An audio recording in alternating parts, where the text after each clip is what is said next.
அஸ்ஸலாமு அலைக்கும் வரஹ்மத்துல்லாஹி வபரகாத்து. அமைதியாக இருப்பது நல்லதுதான். ஆனால் நம்ம பேச வேண்டிய இடத்திலையும் அமைதியாக இருந்தோம் அப்படின்னு சொன்னால் அது நம்ம வாழ்நாள் தவறாக மாறிடும். ஸோ பேச வேண்டிய இடத்துல நம்ம பேசணும். அது சண்டை பிடிக்கிறதோ வாக்குவாதம் பண்றதோ இல்லை. சரியான விஷயத்த நம்ம எத்தி வைக்கிறது, சரியான விஷயத்த நம்ம சொல்றது.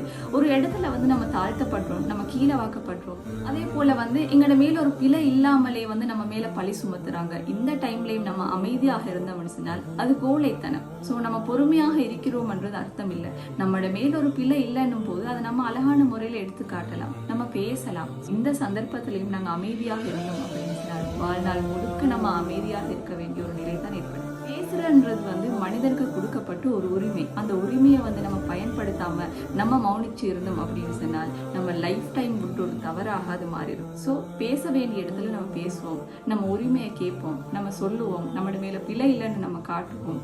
எங்களாலேயும் முடியும் என்றதை நம்ம உறுதி செய்வோம்.